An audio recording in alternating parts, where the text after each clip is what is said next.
عزیزان گرامی یہ حبیب خدا کا اخلاق ہے، کردار ہے۔ آپ فرماتے ہیں کبھی بھی کسی کو نیکی سے باز مت رکھو، کسی کو روکو مت۔ اگر کوئی نیکی میں حصہ لینا چاہتا ہے، توجہ ہے اس جملے پہ عزیزان گرامی، آپ کوئی نیک کام کر رہے ہیں، مثال کے طور پر مجلس کا اہتمام کر رہے ہیں، تبرک کا اہتمام کر رہے ہیں، اگر کوئی اس میں حصہ لینا چاہتا ہے تو نیکی سے مت روکو۔ آپ کوئی نیک کام کر رہے ہیں، کوئی نیکی میں شریک ہونا چاہتا ہے، پیغمبر فرماتے ہیں کہ اللہ کے ہاں ثواب کی کمی نہیں ہے، وہ اسے بھی ثواب دے گا، تمہیں بھی ثواب دے گا۔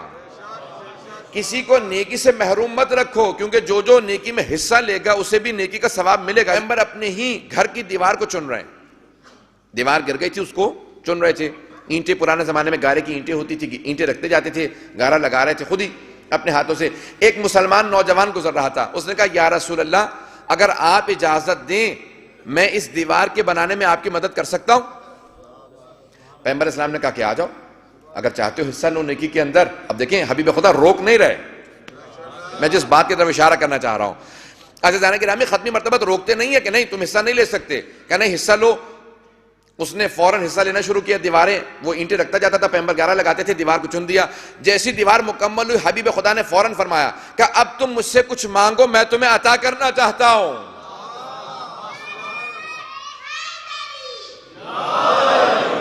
یعنی پیغمبر احسان مند نہیں ہونا چاہتے کہ اس سے نیکی لی ہے تو اس کا احسان مند ہو جاؤ، کہ اب تم مجھ سے کچھ مانگو میں تمہیں عطا کرنا چاہتا ہوں، میں تمہارا محتاج نہیں ہوں، تم میرے محتاج ہو۔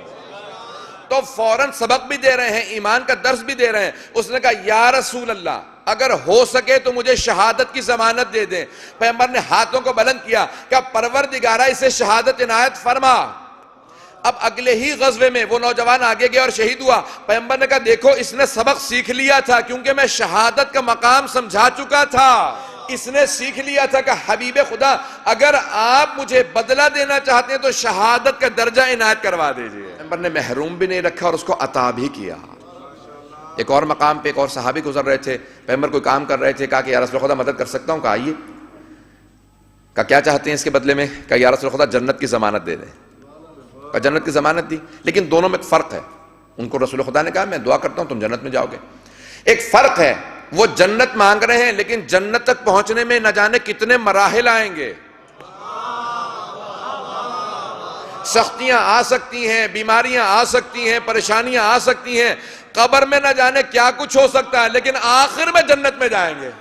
لیکن شہادت مانگنے والے نے کہا یا رسول خدا مجھے شہادت چاہیے۔ پیغمبر نے وعدہ کیا تھا پہلا قطرہ زمین پہ گرتے ہی سارے گناہ معاف، اس کے بھی اس کے ماں باپ کے بھی۔ جنت میں بھی زندہ ہے، جنت میں بھی جائے گا، قبر میں بھی زندہ ہے، حیٌّ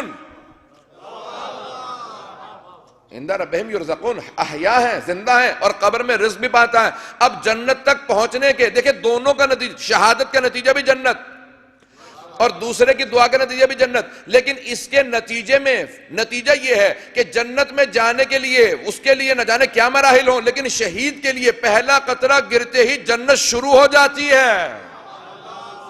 مراحل مختلف ہیں عزیزان گرامی، اگر بات واضح ہوئی ہو عزیزان گرامی۔